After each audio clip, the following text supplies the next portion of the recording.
dream last night. A vision. I saw a world full of people. Everybody was dancing and screaming loud.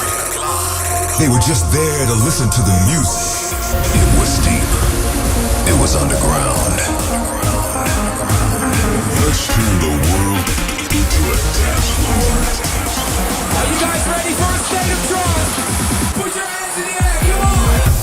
This is a State of Trance podcast. Yes, welcome to the studio. My name is Ruben Ronde with a special guest today, all the way from Helsinki in Finland, Alex Kunnari. Hey man, how's it going? Yeah, still alive, man. Still alive. Thank you again for the guest mix that you did on the show this week. Yeah, it was amazing. Nice to be here. Really honor.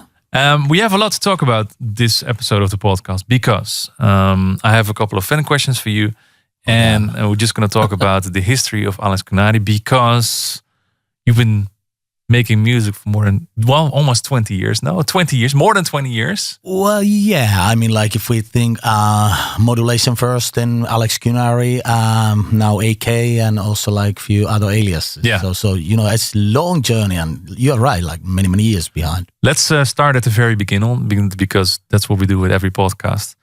Because there has been a moment in your life that you were like, hey, I want to do something with music. Like, what triggered you to dive into the music world that you first wanted to become a DJ, I guess, or first you become a producer? Well, what triggered you? Well, it's a long story. Well, we have time. I'm ready. Come on, bring it. Well,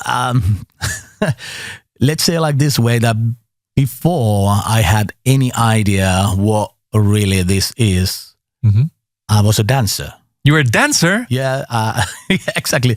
And a break dance. Okay, ladies and gentlemen, if you're watching the video stream right now, Alex Kunnari is going to perform some breakdancing for us. No, straight to hospital. There we go. Yeah, okay. My we have a little... Yeah, little flash. Yeah, you know, it was back then... So you're a b-boy? Yeah, I mean, like, it was all about the music. And I didn't have any idea about DJing whatsoever. Just, you know, one night I get a phone call, you know, the normal phone, not the cell phone, but the normal phone. Ring, yeah, you know. And you know, is there any chance that you could come over and play in a club because our resident is really sick and can come? I was like, to do what? Play what? Yeah, exactly. I didn't have any idea. I didn't know what is a mixer. I only know the music. Yeah. So I went there. This is a mixer. You do like this. You do like that. And it was 1989. Yeah. And we play vinyls. You know, you can't add the vinyls into your cell phone these days or whatever. You know, sort of black, big, round things. Yeah. and I went there and I play each record from beginning to the end until it was silent. Exactly. Yeah. And then the next one and next one. And after that night, they asked that, you know, would you like to learn how to play music? But mix it. Yeah, and just, you know, I was like, well, you know, whatever. I have nothing better to do. Why not? Because it was so different. We didn't have Facebook. We didn't have Instagram. We didn't have anything like that. There was no comparison. You couldn't compare it to anything. It was all about the music. And I was like, hey, you know, why not? I have nothing to lose. So that's the day one. That's actually one of the beginning times, I guess, that people actually started mixing, right? Yeah. There was probably in Chicago, Detroit, the techno guys were already spinning records and mixing them together. Yeah. But that's the beginning of the mixing culture, I guess. Those days. We play with the vinyls, and we had already, like, you know, Technics vinyl players. So it was like really cool, but I didn't have any idea how to mix, so, you know, how to count the beats, so, you know, 4x4 or whatever. Like 1, 2, doesn't matter. I was like, okay, this is faster, this is slower. And I should do what? You know, but it was nice. I mean, like, you know, if I go back to, let's say, like, to my timeline, there are many stories and small things which really matters on the end that I'm here. That's what we call the ripple effect. Exactly. You throw a little rock into a really big lake, and then the ripples just go and go. Yeah. But But And really, then, so you started DJing in 1989. Yeah. You were taught how to DJ. yeah. And then what happens is house music came up, I guess. Well, it was all about dance music. We didn't play like hip hop or stuff like that. It was all 4/4. Yeah. It was like dance music Funk. and even like a techno and like really whatever. I mean, like people didn't have the style what they have these days. They didn't. No. They are not coming with the There was cell just phone and house saying, "Hey, music. can you play this?" Yeah. So it was like, okay, you play this and you play that.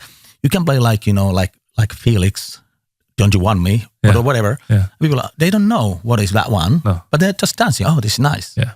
And now if you do the same, Yeah, they And want to you- hear. They want to hear the hits that they already know. yeah, and that's the difference between 1989 to let's 2020.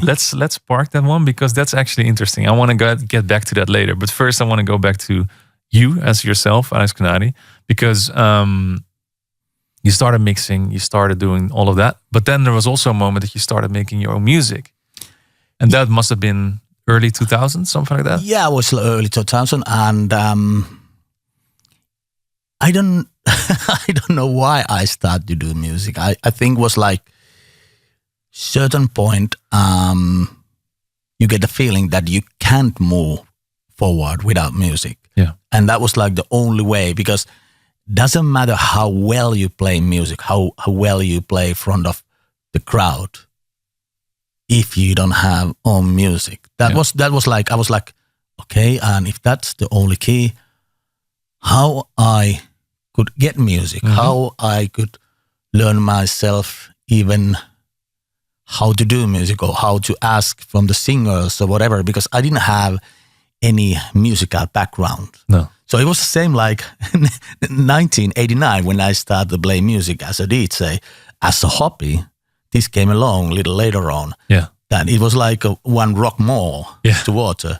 And I'm like first modulation, early 2000, like you said. It was And, with Heike L together? Yeah, Heikel. Yeah, with Heikel. He's a super nice guy. And we did that, and he had his own things. And then 2007, Lifter. Lifter came out on Black Hole Recordings? Yeah. And that was the first release under my own name. And yeah. So you started out. That was also the first because you were played for the first time on air on A State of Trance with modulation. Yeah. You made Sky and White Flame under that name, and more. Yeah, and I think was like a Spirit, which came out on 2003. That went like really well. Like you remember Judge Jules? He had amazing show on BBC Radio 1. Yeah. He really hammered modulation tunes like week after week after week. So I think that was like the whole turning point. That used to be the most important thing. That was amazing. Like on Monday morning, you would check the playlist of Josh Jules and Eddie Hallowell yeah, to see if your track was wow, played man, on Radio 1. And when he asked me to play to his Judgment Sundays to Ibiza, And wow, man, I was like, wow, I was like in heaven, really. I was like, wow, I had really? the same. I had the pleasure to play it once. Yeah, Judgment Sundays, and I was like, wow, this is like. It was really like a rave thing, It was a really like people, they were there because of Jules, but also because it was so damn cool music. Yeah. I remember actually, this is a total sidetrack. That was also the first time I was in San Antonio because I'm Dutch, which means if you go to Ibiza, then you go to Playa de Bossa. Okay. When you're English, you go to San Antonio. So that was the first time I actually went there, was when I would play with Judgment Sundays. And I remember seeing all these British people fighting on the street, throwing bottles, totally wasted. It was a total different experience than what I've seen before on Ibiza. Well, you probably have a different view on Ibiza. But it was back then. It was way different. It was like let's say like it was way wilder. Yeah. And now it's like more calm and clubbing and like that. And and also it was not so expensive. And I'm more fighting also on the streets. Yeah. So now it's like a more like cleaner and cooler and Ibiza is even bigger than ever before. Yeah. It's like a big brand. I mean, like you can try to do Ibiza, somewhere else or copy this and that, but It's only Yeah, one it's place. Ibiza is only Ibiza. one, They always say there's the new Ibiza, but there isn't, yeah. to be honest. And they always say there's a new Ibiza. Yeah, but there doesn't exist. Yeah. That's true.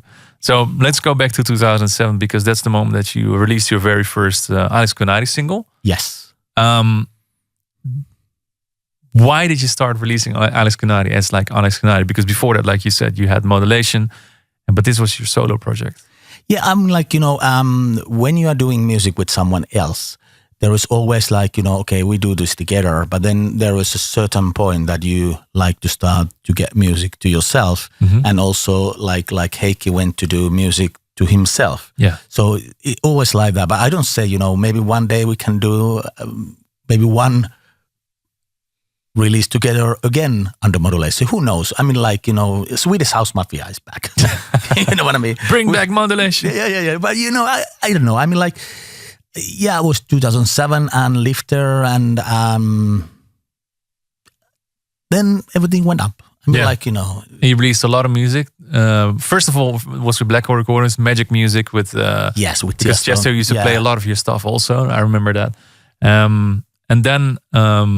luckily, here at the State of Trance, we had quite some singles also done by yourself. Just to name a few, I guess, Animals, Heart Will Follow, This Fire, Oceanic, Gotta Get Away. Is there more? And the Sundown, which Arm used to play, also in Ibiza. Oh, yeah. Yeah. So there's quite a few in there. And then another moment came that Alex was like, I'm tired of this. I need something new again. That's the moment when AK started. Yeah, true. So I already asked you this on air on the episode as well, but for the people that only listen to the podcast, explain to me, why did you park the name Alex Kunnari after almost 15 years to start something new? And why wasn't it anything the same as Alex Kunnari? Well, it was like the name is AK is from my name. The first letter from the Alex and from my last name K, like it's the AK. So I start to think that okay, I need something fresh. Some fresh idea, fresh table, little different sound, and the main idea it is to make music with super cool singers like this new one with Christian Burns. So that is the whole idea. But Alex Kunnari is still going to stay there, but more like, let's say like raw clapping, maybe more like instrumentals and like that. And AK is more like Spotify friendly, more like you are in a car or home or wherever. Maybe also like you can hear maybe some remixes in the clubs. Yeah. But the originals are more like a soul, like we are a moment. So that was the whole idea. That's the music that you want to hear to when you're in the car, when you're listening to, or you're getting ready for a night out or something like that. It's more singer-songwriting. Yeah, exactly. It's all about the stories. It's all about the storylines. If you are really, really looking at our storylines, you will find the golden line. Okay. And that's the whole thing. It's let's say like this, that the music is more behind and the story is more up. Yeah. It's like a little other way around than Alex Kunnari. So your music is more supporting the singer-songwriter rather than to be something written for the clubs. Yes. Yeah. And more like that you can just, close your eyes, get the feeling, and you're like, wow. That's the whole thing. Yeah. And then when you go to clubs, I think your eyes are wide open. You are dancing, and it's a different world. But that's the whole idea. Yeah. And you already mentioned it because you're working with some big singer-songwriters on the tracks. Your Christian Burns track just came out as well. But you also work with Bo Bruce, for example. Ways on Ways. How do you decide which singer-songwriter you want to work with on the next record? Well, I have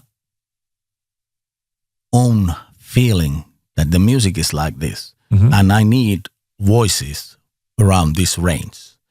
And so when you make the instrumental, you already have in mind, okay, this is going to fit. Never. Always vocals for AK are the first. Okay. Only maybe some piano or something like that, but no beat, no music whatsoever. Only maybe like a piano from the singer and the lyrics, and then here we go. Yeah. And that's the beauty, because then singer don't have to think that, okay, okay, I can sing on this note, or I can go higher, I can go lower. It's only They have freedom, like Yes. 100% freedom. Yes. Okay. and that's a little different than I have done before. Yeah, because probably in the past what you did is you created an instrumental, you sent it to the singer, and then- you waited for and okay. then the singer is like, oh, I can't do this, or maybe Yeah. it was super easy. But now it's like you said, singer goes first. Interesting. So that's the philosophy of AK, basically. Yeah, I'm behind. Okay. So who's on the list for you right now that you really want to work with? I would. Whoa, you mean Like which vocalist, which singer? I was thinking that you're asking that is it like some other artist? Like, we'll get to that. We'll get to that. There are so many names that I would like to work with. I mean, like really many ones, and let's say like this way that I'm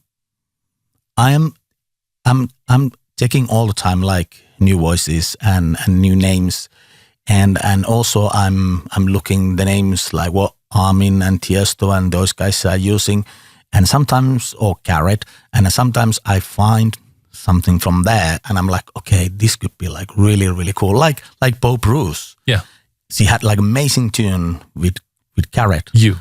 And I was like, wow. And same with Christian Burns Yeah. in the dark with Tiesto back then, and then This one with Light Between Us. with Armin. Yeah. And I was like, wow, I really would like to work with him. You know, that was like a dream, maybe somewhere in the future. But now that's a reality. Yeah. So it's lots of searching, but also like thinking that, what about this? What about that? And then, just simple one email and ask. That's how you do it? You just send them an email, I want to work with you, yeah. that's it? I ask always direct. Yeah. There is no middle hands. There is no label who is asking. I'm always asking like, hey, it's Alex Kunnari. Would you like to do this? I send emails like that to Jennifer Renee or Bo Bruce and, literally to everyone. Did you ever get a no? That someone replied and was like, I don't really want to do it. No. I think I think not like that. Let's put them on, put some shame on these artists. No. But maybe more like that I don't get any feedback. I'm okay, like, so no reply. all Okay. right, okay. Yeah. But I think this is, and it's not only for me. I think this news is to everyone. Yeah. That what's American Idols, X Factor, all those TV shows, because there are so many amazing voices. True. Yeah. And you can spot like, okay, I would like to do like ambient sound or whatever, and you can find like, wow, that singer is amazing. Mm-hmm. Did you ever work with someone from Finland? Sorry? Like, for example, that you were watching Finnish, I don't know, is there idols in Finland or Finland Got Talent? This is a little embarrassing. I have used only one singer from Finland during the years, only one. Yeah. And sadly, she's passed away. Oh, sorry. So she's the only one. But I have never worked with the Finnish singers, and I don't know why. I have no idea. Maybe it is because I'm looking. The grass is greener on the other side. And yeah. No, more like make it like, okay, English singers and the singers from States. I think it's all about the English. Yeah. You know what I mean? Yeah. How they sing, how they say. Yeah. And for sure we have maybe some good singers also in our country. But the writing part is the hard part, because I had the same when I sat in the studio a few weeks ago with Cassie J. Yeah. Of course, the singer from the Tune of the Year last year with Armin and Ani Fila. And while we were writing the lyrics, I came with solutions or with words, and she was like, "Yeah, but that's too easy." I'm like, "Why is it too easy?" She said, "Well, you are not thinking as a person that is English or is trained or has English as a first language." And then I was like, "Damn, she's right. Like, it's a lot harder to write nice or interesting lyrics. Yeah. If it's not your first language." Yeah. That's. I have the same talk with Eric Lumiere, and he said that don't worry about the lyrics, I know what to say. I know what to sing Yeah. because it's coming from here, but also from here. Yeah. And because you are not English, you don't understand the word and the meanings the same way. You just translate. Yeah. Same like, Google. You have a Google inside your head and you're just, okay, I love you, baby. And you translate that. Very true. Yeah, but he is thinking everything other way around. And I think that's the reason why I'm using the singers mainly from UK or from States. There's of course a lot of exceptions because For sure. I know there's a lot of really well-trained singer-songwriters here in the Netherlands. For example, the best example that I can give you is Diana Miro. Yeah. She's from Ukraine, and the lyrics that she writes are so smart. Like, how do you do this? And I know Louise Rademakers, and of course Dead Girls from South Africa, and Carrie, Dutch singer as well. So there's exceptions to the rule, of course, but I guess it's easier if English is your first language, I guess. Yeah. And we should just stick to our trade and just write the music and don't write any lyrics. Yeah, I mean, like it's also like a little difficult to find those people. Yeah. I mean, like maybe if you are lucky, you can hear something like I heard now from you. I'm like, okay, You're thinking,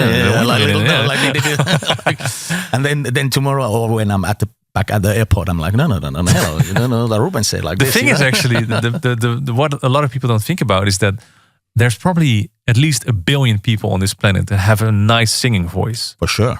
But it's about writing those songs that really touch hearts. Yeah. That's what I think. And that's a 1 in a million talent. Beauty of music. Yeah, 100%. All right, let's park this also for a minute because I have a lot to address as well. Because you also started your own label, Multicolors Dreams. Yes. What can you tell about that? That basically is my new baby, and I'm using that here and there, but I don't have any force inside my head that I have to get music out. I have to do this. I have to do that. Yeah. I'm using like your label, like ASOD or Backhall to release my music. But then, I can also use my own label. Yeah. And maybe, some of my friends, they offer, let's say music here and there, and they still have like really, really good demos in their box. And they are like, okay, would you like to release this? I'm like, okay, why? If that's good enough, I'm like, okay, why not? So the main idea is also like help the new names, fresh names, and because I know that it's really difficult to get your name out. Like example like Armada or Black Hole or all the big labels, they get so many promos, so it's really difficult to stand up from there because they get the best promos from around the world. Yeah. So it was like my idea that if I can't, I would like to help some fresh names and new names, and then that they can get the first step, and maybe then the next step is maybe like Armada or whatever. Is it mostly Finnish talents that you're working with? Yeah, at the moment, yeah, and maybe future also with some other artists. But like I say that I don't have to release like new. You're not forcing anything. Like every Friday or once a month, whatever. When that is good enough, let's do it. Yeah, awesome. I like that. All right, next one, because I mentioned Colors already. Multicolors is then the label, and then Colors, it's a staple, a monumental brand in Finland and outside of Finland as well, because through so many events in Ibiza, which Nina, for example, didn't even know that she went to one of your events while she was in Ibiza years ago. That's awesome. Okay, yeah. So tell us a little bit about Colors, the festival organization. Well, why did you start it, first of all? You mean the clubs or the festivals? Yeah, no, both.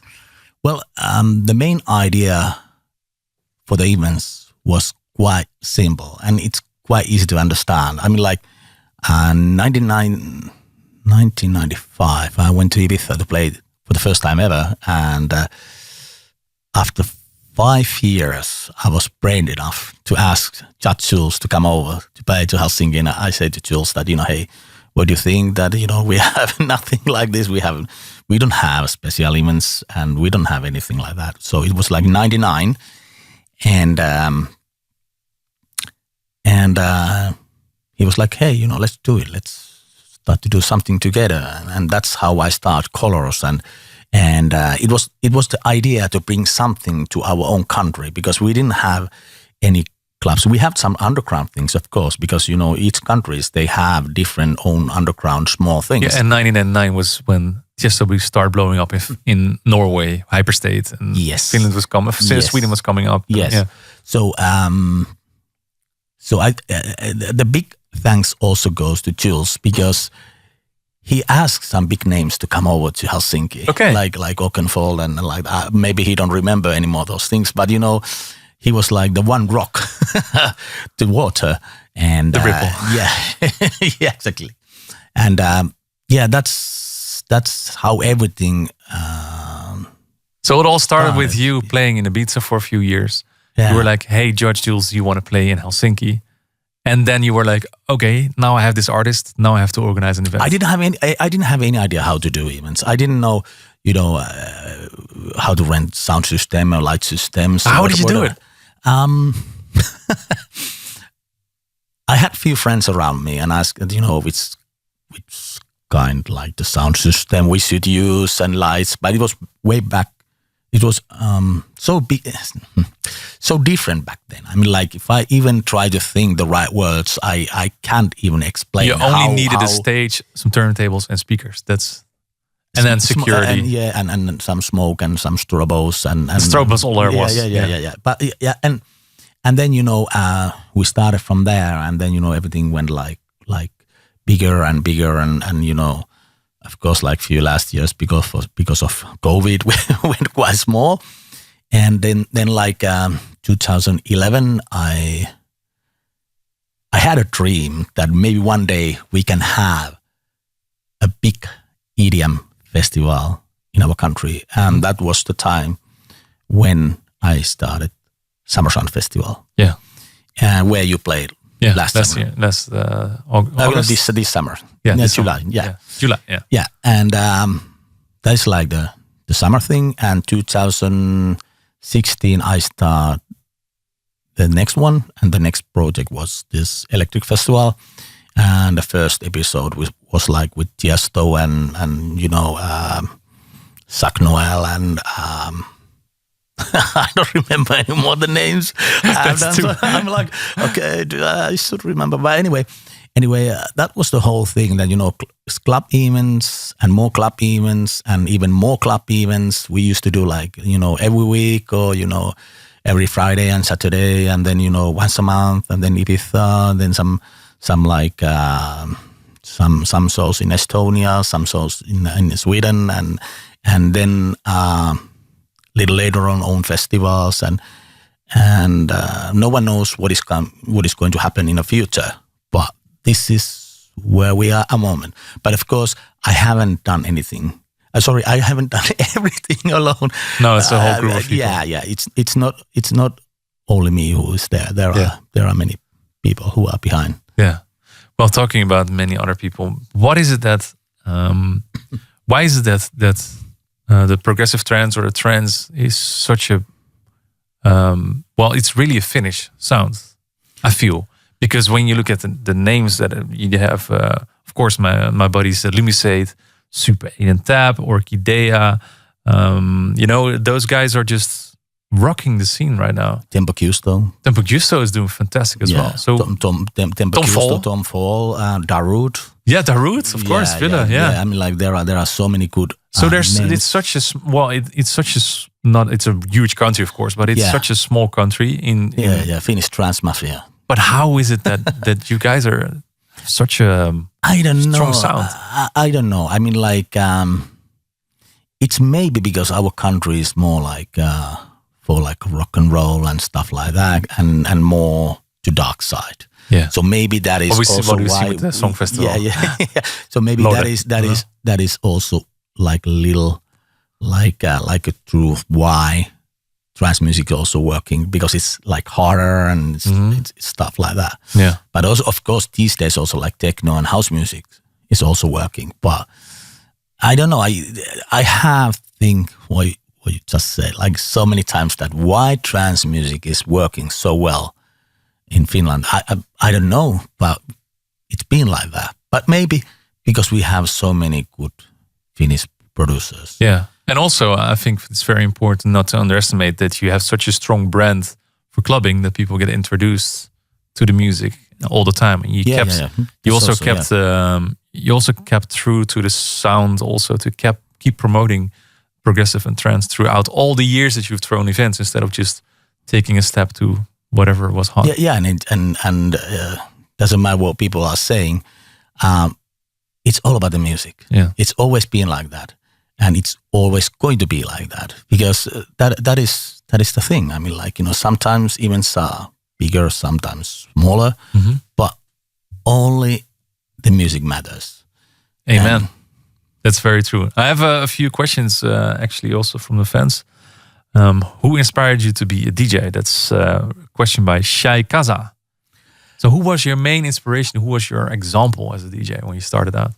When I started, back then, no one, because, you didn't know any. Yeah, and it was so like, it was like many, many years. But then, when I start to play like in Ibiza, 95, I start to see the names like Tiesto and Armin and Carcox and Brandon Block, Jeremy Healy, and the names like that, Topol, and I was like, okay, who those are, and why the DJs and why this business is so huge and like that. So I think all those names together are the one that I saw so. It was many. the movement that inspired you, basically. Yeah, not like one name, more like all together. The rise of the whole industry was inspiring. Yes, yes. That's a good answer. Elena 69 Luca always has good questions. She asks, "What is your favorite track from yours and why?" That's the hardest question. This is like, if I say which baby is your favorite? If I say this, then I get like really angry messages from some other singers. They are like, "Oh yeah, you don't like the release which we have done." Hey, we like to poke a little bit. So I know, but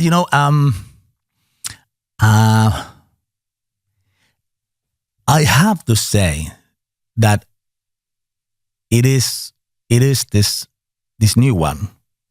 I have Christian, to say, yeah, because it was on your bucket list. Yeah, and because of the storyline, and also like when I send an email to him, and when we start to talk, and I explained to him that is there any chance that we could get like little same the dark feeling which you had when you had the release out with Armin and especially with Tiesto, that In the Dark. And I remember I waited and waited those vocals like a children's are waiting Christmas. and finally when I was like, man, wow. I was like a young boy, and I was like, wow, nice. And maybe because of that storyline, that is something which is so pure and beautiful, and it's coming from the heart. Awesome. Well, we have to ask Christian Burns, because there's also like a red line, I think, between all the I call it thin red line between all the tracks that he produced, because you had This Light Between Us, In the Dark, and now Let's Be the Light with You, right? True. So it's all light and dark. Yeah, if you say like that, it is. Does he sit in a room and switches on the light and off the light and then see, am I going to write about the dark or the light today? No, I'm just kidding, Christian. Christian is amazing, nice, such a talented vocalist and singer-songwriter. DJ Sean Matthews, he wrote a question: will we see another collab with Sean Matthews? He's been asking like that from me, like. I'm just a messenger. Yeah, I know that, but he's a really, really nice guy. And we had that Lifter remix out like a few years back. And after that, he has asked like many times that, when we are going to do the first release together. Yeah. And we still haven't done that. But Son, I don't know which camera you are looking. Maybe this one or maybe that one. Son, 2023. Okay, Sean, there you have it, the scoop. And also, now we're talking about scoop because at the end of the episode, you, out of nowhere, you dropped a bomb. I'm working on the album. Yeah. So tell us a little bit already what you can share about the album. Oh, man. it's going to be full of like vocal releases, like AKs and Like really a listening to album. yeah, and many releases are going to be sad stories. Let's say like this way, because I like to read people. I like to read you, even that you are behind there. I like to read you like this, and so it is going to be more like an album that you like to listen over and over again. Mm-hmm. And of course, there are going to be some releases from. Oh well, I don't say too much. Let's keep. No one's listening. Come on. Let's say like this, that next summer when the album is out, I come. Oh, sorry, did I say next summer? But yeah, That's cool. Keep on coming. Yeah. 2022, when the album is out, I will come back and I will explain to you why this is like this, why number 2 is like this, why number 3 is like this. Awesome. Yeah. Okay, I have one more question myself. Before we're going to close it off, because knowing that you've been throwing parties for more than 20 years, what is the weirdest thing an artist has ever put on his rider? So the rider is the contract that promoters, organizers need to sign, like hospitality or sound system. So what is the weirdest thing an artist ever asked of you? Well, like that all the contracts are signed, and you can't say everything. You can't. There's no NDA. Yeah, but you don't have to say a name. Just say. I'm not going to say name, but because otherwise we have so much. Just call an item. Yeah, exactly. But let's say like this, that one artist from your country. I don't say the names. Okay. But skip through. But it was like the hotel room, of course, needs to be like this and that. But those red roses around the room. Really? And you are a guy. Interesting. Now I'm really wondering who it was. So maybe that was also a test. That have you really read? Yeah. Because I had asked that, really? Yeah. But they never sent any reply back to me. Maybe that was like same like Did you do it? Was it done or no? Yeah, for sure. Yeah. We ordered roses, and that was same like one artist they had like on the rider where all the drinks and stuff like that are. That we need like one panda. Who know? Yeah, panda. Panda. Okay. Yeah. Who knows? Yeah. Like kung fu. What? Exactly. I was like, I was. Are you kidding me? Are you, no. I try to think that Kung Fu Panda. Yeah. I try to think that is this some secret somehow that I should understand that this is something else. But I asked, and they sent reply back to me that no, that's nothing. But now we know that you read it. Yeah, exactly. Yeah, nice. So maybe those things there are, that okay, he has read it all. Interesting. That's interesting. Wow. Thank you so much for sharing this. Thanks, man. So next year in the summer, you're going to be back here in the studio again. And because I have so much more questions for you, but we'll keep that for that moment because we are way over time already. So thank you so much for answering all these questions, and good luck with everything. And congratulations with the release with the single with Christian Burns. That's it. Any last words to our friends in Finland or anywhere? The last words are for you. Thank you. That's it? Yeah. Thank you. Well, thank you so much for coming by. Next time we're going to be back with another podcast with no other than Kieran McCauley is going to be here. So see you next time for a new podcast. Bye-bye. Thanks for tuning in. To check full episodes of A State of Trance for free, simply visit arminradio.com. A State of Trance returns next week.